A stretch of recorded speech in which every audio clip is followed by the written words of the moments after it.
की आभा आलोकित होती है।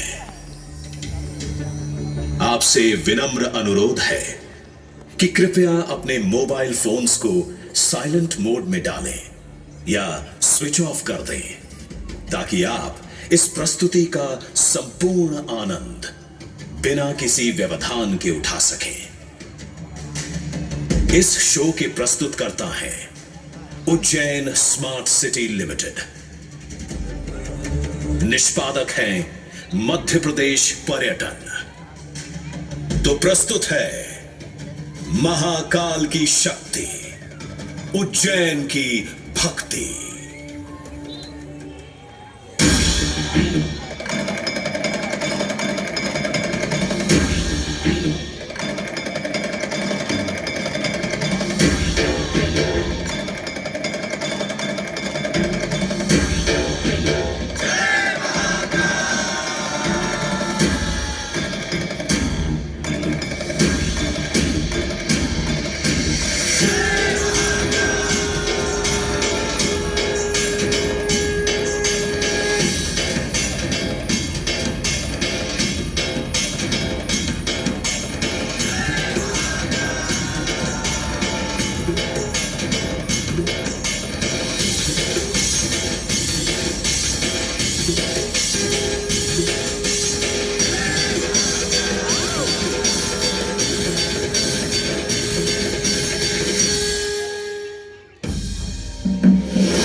ब्रह्मांड की सबसे प्राचीनतम कहानियों में से आज हम वो कहानी सुनाएंगे जिसका सृजन पूरे ब्रह्मांड के सृजन से पहले हुआ। तब न देव थे, न असुर, न जीव था, न जंतु, न जल था, न अग्नि, न वायु, न भूमि। समष्टि के शून्य में विराजती एक शक्ति, कालातीत और कालों के नियंता।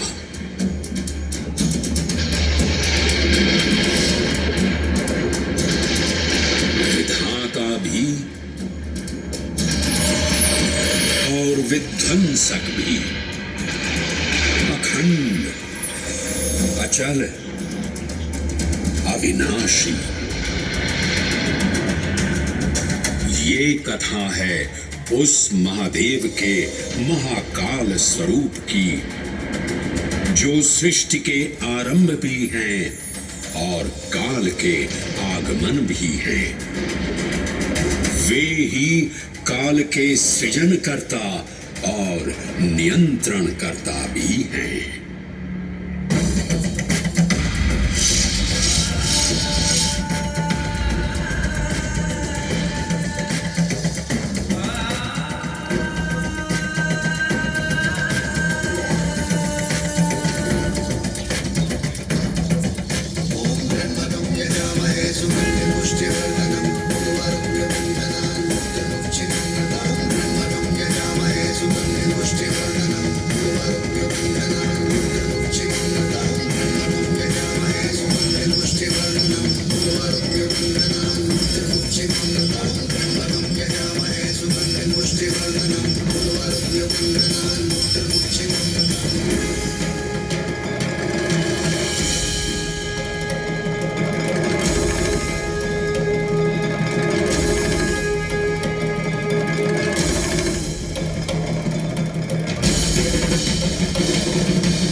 निर्विकार होते हुए भी अपनी माया से विराट विश्व का आकार धारण करने वाले महाकाल,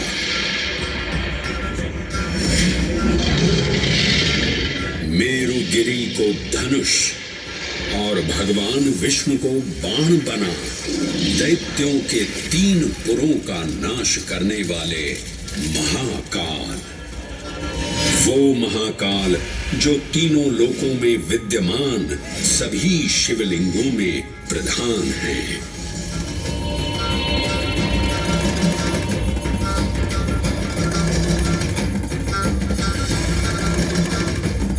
वो महाकाल जिनके त्रिशूल की तीनों नोकों से काम, क्रोध और लोभ पर नियंत्रण होता है, जिनके मस्तिष्क पर चंद्र शीतलता का प्रतीक है और जिनकी सवारी नंदी के 4 चरण सत्य, दया, दान और तप का चिन्ह है।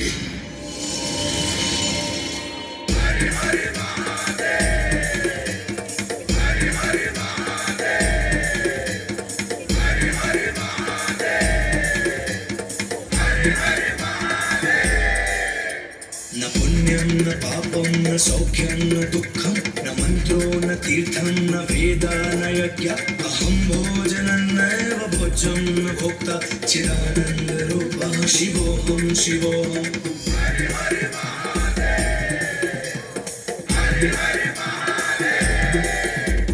अहं निर्विकल्पो निराकाररूपो विभुत्वान् च सर्वत्र सर्वेन्द्रियाणां न चासङ्गतं नैव मुक्तिर्न मे चिदानन्दरूपः शिवोऽहं शिवोऽहं चिदानन्दरूपः शिवोऽहं शिवोऽहं चिदानन्दरूपः शिवोऽहं शिवोऽहं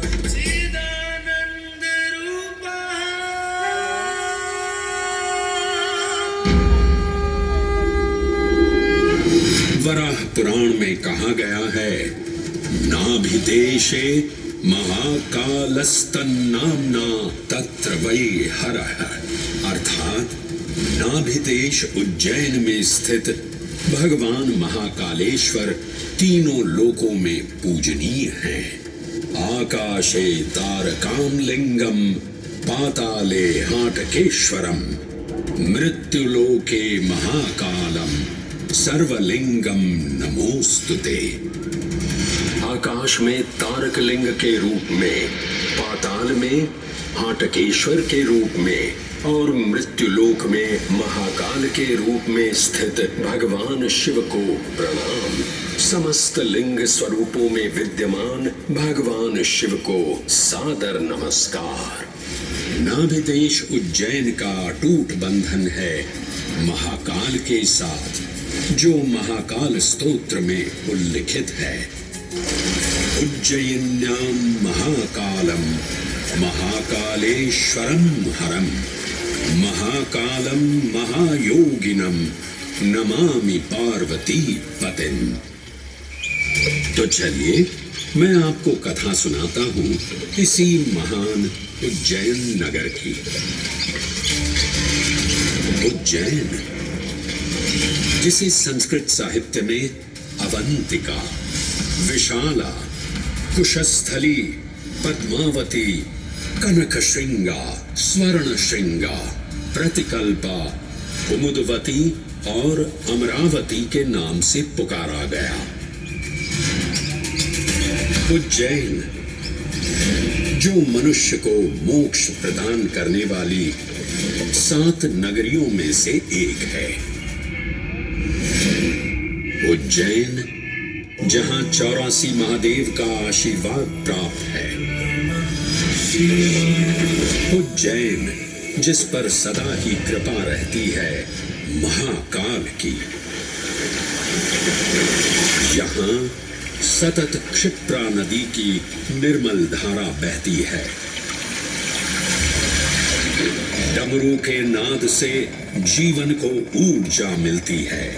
घंटियों की झंकार मन को आनंदित करती है और यहाँ का आकाश शिव आशीष स्वरूप है।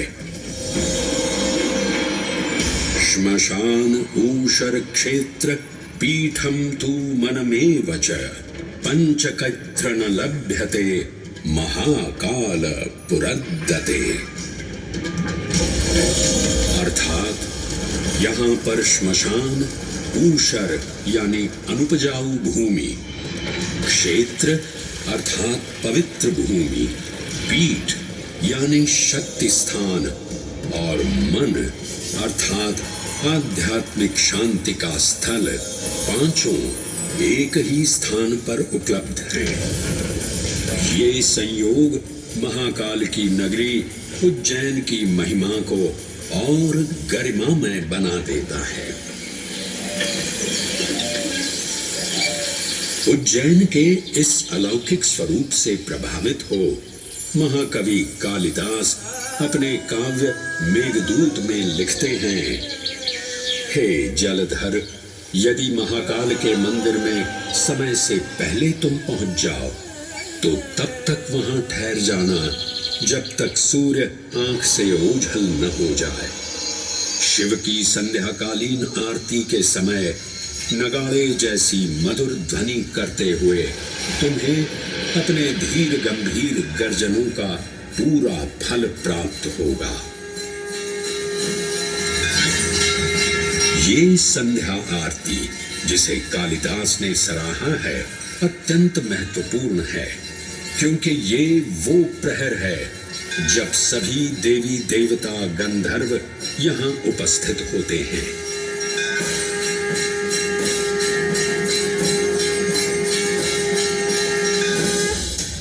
उज्जैन की महिमा अद्वितीय है। सतयुग, त्रेता युग, द्वापर युग और कलयुग, हर युग में इसका अप्रतिम महत्व रहा है। इस काल यात्रा में सबसे पहले आपको सतयुग के उस कालखंड में ले चलता हूं जहां देव और दानव एकत्रित हैं समुद्र मंथन करने के लिए। मन की आंखों से कल्पना कीजिए, भगवान विष्णु ने कूर्म का रूप ले मंदरांचल पर्वत को अपनी पीठ पर उठा रखा है। सागर से विकराल लहरें उठ रही हैं, मेघ भयानक गर्जना कर रहे हैं। देव और दानव वासुकी सर्प को नेति बना और मंदार पर्वत को मथनी बना सागर को मथ रहे हैं कि तभी जल का पाप कालकूट विष निकलता है और पूरी सृष्टि को अपने ताप से झुलसाने लगता है। इस भयावह स्थिति ने देवताओं और असुरों के बीच हाहाकार मचा दिया। ये कैसा अनर्थ है? लक्ष्य था अमृतत्व का, पर अब मृत्यु की विकराल छवि हमारी आंखों के समक्ष मंडरा रही है। इस भयंकर संकट से केवल वही उद्धारकर्ता मुक्ति दिला सकते हैं जो समस्त विश्व के परम संरक्षक हैं। तभी सब महादेव की शरण में जाते हैं और पुकार लगाते हैं, ओम नमो भगवते रुद्राय। और फिर तुष्टा महादेव भक्तों की गुहार सुनते हैं, कैलाश से उतरते हैं, विष को अपनी अंजुलि में भर अपने कंठ में धारण करते हैं।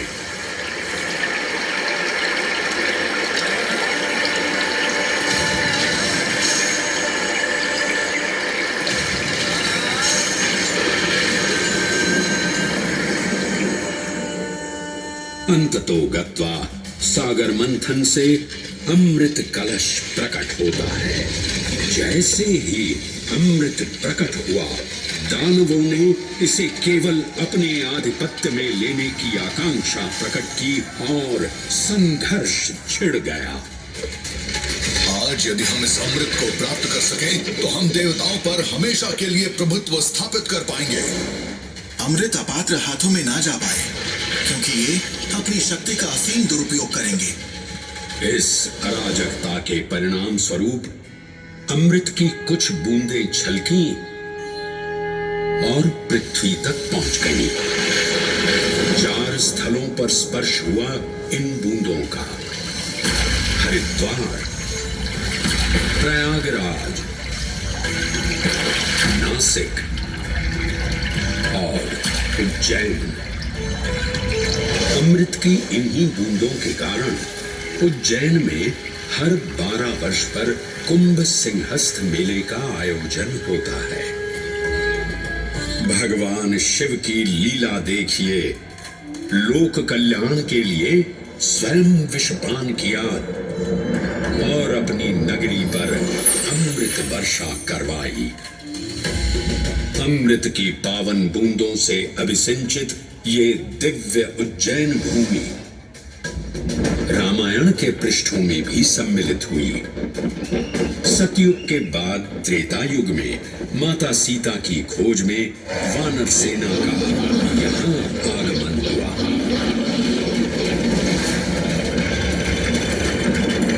समय की इस यात्रा के माध्यम से अब प्रवेश करते हैं वाल्मीकि रामायण के किष्किंधा कांड में।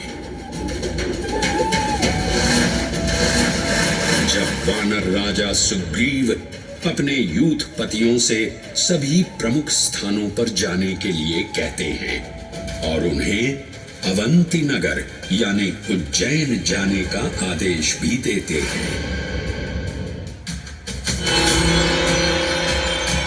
मेखला उत्कल के क्षेत्र, दशर्न के नगर, आभ्रवंती, अवंती और विदर्भ के राज्य, साथ ही माहिष्का के आकर्षक राज्य में भी पूरी तरह से खोजना होगा। एक युग भगवान विष्णु के राम अवतार से संपृक्त और अगला युग उन्हीं के एक और दिव्य अवतार से समरस होना, ये अद्वितीय संगम केवल उज्जैन में ही संभव था। परंतु एक क्षण ठहरिए और ध्यान से सुनिए। ये हैं महाकाल के 1008 दिव्य नाम। हाँ, मैंने काल चक्र को परिवर्तित कर दिया है और अब द्वापर युग का शुभारंभ हो चुका है। विस्मय पूर्ण हो जाएंगे ये जानकर कि महाकाल के इन नामों को स्वयं भगवान श्री कृष्ण ने रचकर पिरोया था। महाकाल सहस्र नामावली की ये अद्भुत रचना उस समय की है जब योगेश्वर कृष्ण उनके मित्र सुदामा और शेषावतार बलराम ने अवंती नगरी में स्थित सांदीपनी ऋषि के आश्रम में वेदांत दर्शन और शस्त्र विद्या की शिक्षा ग्रहण की थी। कहते हैं कि भगवान श्री कृष्ण को अवंती ने ऐसा मंत्र मुग्ध कर दिया कि यहाँ 64 दिनों तक रुककर उन्होंने 64 विद्याएं और 14 कलाओं का ज्ञान लिया। उज्जैन का संबंध महाभारत से भी जुड़ा हुआ है। इस महान महाकाव्य के वन पर्व में उल्लेख किया गया है कि महाकालेश्वर मंदिर में स्थित कोटि तीर्थ जल का स्पर्श मात्र करने से अश्वमेध यज्ञ के समान फल प्राप्त होता था। और फिर परिवर्तन की इस अनवरत धारा ने एक नई कहानी लिखी। उज्जैन में उदय हुआ मौर्य वंश का। सम्राट बिंदुसार ने अपने पुत्र अशोक को उज्जैन का राज्यपाल बनाया और समय के साथ अशोक के शासनकाल में धर्म का विस्तार हुआ। मौर्य वंश के पश्चात विभिन्न राजवंशों, सम्राटों और नरेशों ने उज्जैन की सेवा की। उनमें से प्रमुख मालवा गण और फिर गुप्त वंश ने यहाँ राज कर इसके वैभव में वृद्धि की। उज्जैन ने अपने भव्य तेज से जहां महात्माओं और शासकों को आकर्षित किया, वहीं इस नगर पर आतताइयों की दृष्टि भी पड़ी।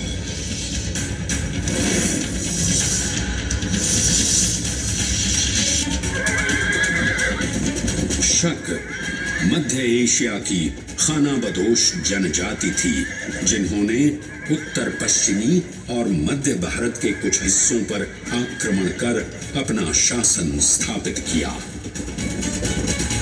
ईसा पूर्व प्रथम शताब्दी में जब भारत शकों के अत्याचार से त्रस्त था, तब उन शकों ने उज्जैन पर भी कब्जा कर लिया और फिर उज्जैन में उदय हुआ एक तेजस्वी योद्धा महाराज विक्रमादित्य का। एक तरफ शकों का बल तो दूसरी तरफ विक्रमादित्य का अद्वितीय पराक्रम। विक्रमादित्य की तलवार महादेव के तीसरे नेत्र सी चमकी। प्रचंड युद्ध हुआ। महाकाल की कृपा से शूरवीरों ने शकों को परास्त किया और उज्जैन में गणतांत्रिक शासन स्थापित किया।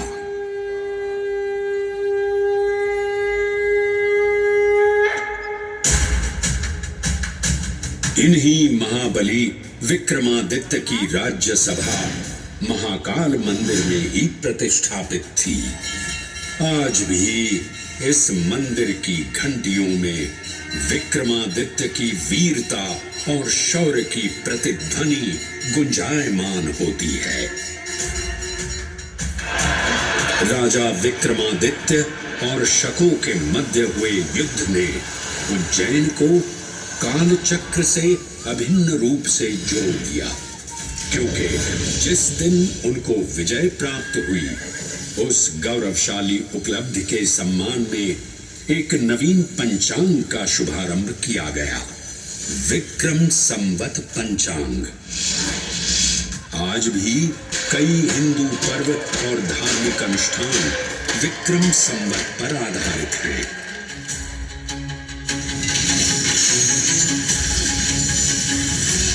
पृथ्वी की भौगोलिक कर्क रेखा इस पावन उज्जैन भूमि से होकर गुजरती है। लगभग 300 वर्ष पूर्व उज्जैन विश्व समय का प्रमुख संदर्भ बिंदु था। यही कारण है कि उज्जैन की वेदशाला में वराहमिहिर, आदित्य दास, ब्रह्मगुप्त, आर्यभट्ट और भास्कराचार्य जैसे महान विद्वान अनुसंधान और अध्ययन में तल्लीन रहते थे। खगोल शास्त्र का केंद्र, महाकालेश्वर का आवास, जगत गुरु कृष्ण की नगरी, विक्रमादित्य का राज। जयति जय उज्जैनी, वैभवशालिनी नगरी उज्जैन।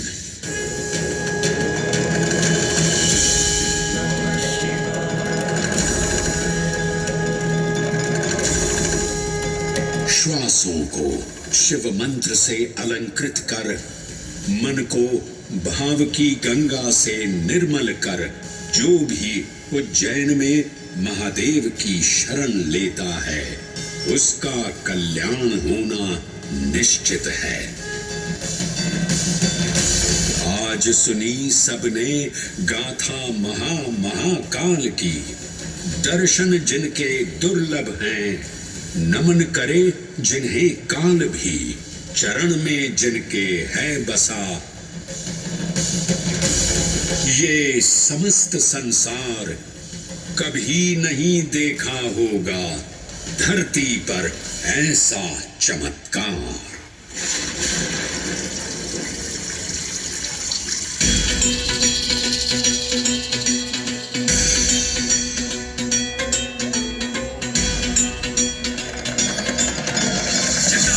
गलच्चल प्रवाह पावितस्थले गले लम्बिताम्बुजं तुङ्गमालिका डमड्डमड्डमड्डमन्निनादवड्डमर्वयं चकार चन्द्रताण्डवं तनोतु नः शिव शिव